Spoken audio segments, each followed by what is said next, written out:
listener production. Hey, Bension Siebert here with the briefing. Overnight, Italy's Angela Carini abruptly withdrew from her Olympic boxing match against Algeria's Imane Khelif, saying she's never felt a punch as hard as the one Khelif delivered to her nose in that match. Khelif had previously been disqualified from last year's World Boxing Championships after she failed a gender eligibility test. It's added fuel to an already incredibly toxic debate about the role of sex and gender in sport. Now, the science has been clear for a long time. Sex and gender are anything but binary. Between men and women, there is a universe of diversity and complexity. But in elite sport, how do we draw the line to keep what is an inescapably physical competition fair for everyone involved? Windholz is an associate professor in the Faculty of Law at Monash University and an expert in the law and regulation of sport. Eric, thanks so much for joining us on the briefing. What is sex testing and what's its history at the Olympics? First thing to understand that sport has always been classified into male sport and female sport. There is a binary male-female categorization to sport. And we've always assumed that we know what is male and what is female. And sport operated pretty well along those lines until the 1930s and 1940s, when there were a couple of very high-profile instances of men masquerading as women and competing in women's sport. So sport then said, well, we now need to introduce a process to verify the gender of athletes. And the way they did it initially was to have female athletes parade naked in front of male doctors. And it got called the nude parade. And it was obviously an incredibly humiliating experience for the female athletes. As science developed and we headed into the 60s and 70s, the nude parade was replaced with chromosomal testing. Sorry, can we just roll back for a second? Are you saying that there was this nude parade up until the 1960s? Absolutely. That's incredibly recent. Exactly. Luckily, science developed and science could replace that. And so it was replaced with chromosomal testing, and female athletes were tested to determine whether they had the XX chromosome. I'm not a doctor, I'm not a scientist, but I understand that there are problems and issues with that testing. And after a while, it got abolished and replaced with hormonal testing. And that effectively measures the level of testosterone. And then sports imposed upper limits on the level of testosterone a person could have to be eligible to compete as a woman. And also, depending on the sport, some sports also permitted athletes to either undergo surgical and or medical treatment to lower their testosterone in order to be eligible to compete. So where we are today, is in a sense an evolution, a scientific evolution from the very crude physical inspections of the past. Do athletes still do that now, undertake medical or surgical interventions in order to mean that they can compete in their specific gender in a sport or in the Olympics? There is a condition called hyperandrogenism. It's a condition where a female has high naturally occurring levels of testosterone.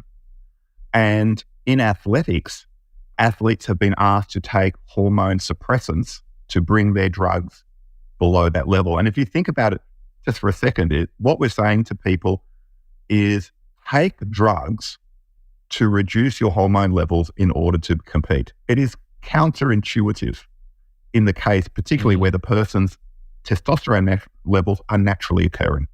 So science tells us that neither sex nor gender are binary, yet we have to have these categories of male and female in sport for the sake of fairness being such a physical undertaking. How can we reconcile those two facts? I mean, that's a really great question, because the debate that sport is having is a debate between two principles that we as a society value very highly. It's one principle is the principle of fairness, that people should all have a fair opportunity to compete and succeed. And the other principle is the principle of inclusivity, we should include as many people as we can. And as science has evolved, and as you said, our understanding that male and female is far from a simple binary, that there are people who have a whole range of what's called DSDs or disorders of sexual development, where they can have both male and female chromosomal, hormonal, reproductive organs. Sport is grappling with this incredibly complex issue. And also not a binary in gender as well as in sex. The issue that's given rise to this at the Olympics is about boxers who, as I understand it, are not transgender. They are people who have genetic or hormonal chromosomal differences. But we also know that gender is not purely a physical issue anymore. It's also, in a sense, an identity issue. And when you overlay transgender athletes over it, it becomes even more complicated. So let's talk about that instance now. Italian boxer Angela Carini abruptly withdrew from her Olympic match against Algeria's Imane Khelif overnight. So Khelif was previously disqualified from last year's World Boxing Championships after she failed a gender eligibility test. What is your view on that situation? What are your thoughts? Well, first of all, Imane Khelif, as I understand it, has actually competed at numerous tournaments over several years without challenge, without disqualification. And it was only at one event, albeit the World Championships last year, that she was disqualified. The circumstances of that disqualification is shrouded in secrecy. I mean, obviously for her privacy, the issues haven't been disclosed. So there's a lot of misinformation out there. But the way I understand it is that she suffers from a disorder of sexual development. It's either hormonal, chromosomal, or genetic issue. She's not a transgender athlete. And so therefore, what she's dealing with is, for her, naturally occurring. And I do have a strong view that we should not be excluding athletes whose advantage, for want of a better term, is naturally occurring. We don't say to LeBron James, you can't play basketball because you're too tall or your wingspan is too wide. We don't say to Tour de France cyclists, you can't compete in the Tour de France because your blood processes oxygen in a much more efficient way than other people.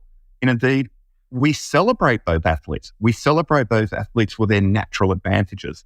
It seems to me that we're making an inconsistent difference for athletes purely when their advantage is related to testosterone. How do you think sporting institutions could evaluate gender and sex in the future? Is there any fairer way to do this? I personally think there are two principles that should guide how sporting organisations deal with this. The first is they need to be transparent, they need to be consultative, and they need to create a safe space for everyone to be able to participate. And what I mean by that is you only have to look at social media this morning to see the polarized viewpoints on what has happened at the Olympics. And we see that the polarization of the debate on transgender athletes. There's a lot of heat in the debate. Quite frankly, there's a lot of anger and hostility in the debate. Transgender and people who have a disorder of sexual development feel that they can't safely express their views. But so do cisgender or, for want of a better term, natural women. They also feel, in a way, unsafe in expressing their views. So I think sports have to create a safe space. Easy to say, very difficult to do. The second thing I think is they need to let the science guide the outcome. Having said that, though, the science right now is underdeveloped.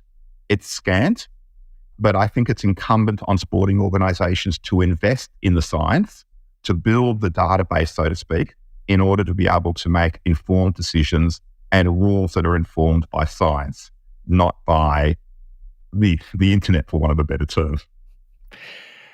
The sex and gender of athletes has been the centre of an incredibly toxic culture war over many years now.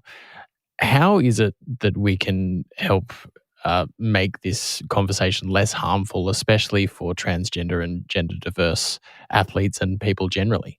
As I said, it's one of those things where it's easy to say what we should do, but incredibly difficult to change human nature and human behavior. But I do believe the key to it is in the science. If we can make this a evidence-based discussion, a factually based discussion, and not a discussion based on emotion and rhetoric and ideology, I think we will be better placed. Well, isn't that a good message to go forward? Eric, thanks so much for joining us on The Briefing. That's a pleasure. Eric Windholz there. That's it for this episode of The Briefing. Before you go though, if there's someone in your life who you think would enjoy this episode, why not send them a link?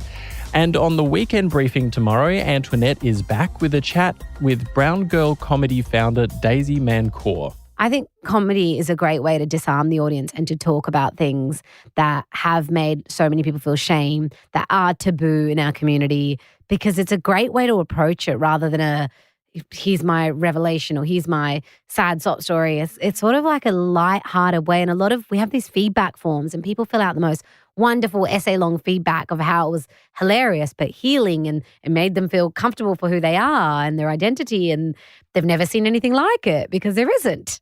Tune in for that one. And if you want extra special video content from us, chuck us a follow on Instagram at The Briefing Podcast or hit subscribe to our YouTube page. Just search Listener Newsroom or both as a treat. I'm Bension Siebert. Happy Friday and have a great weekend.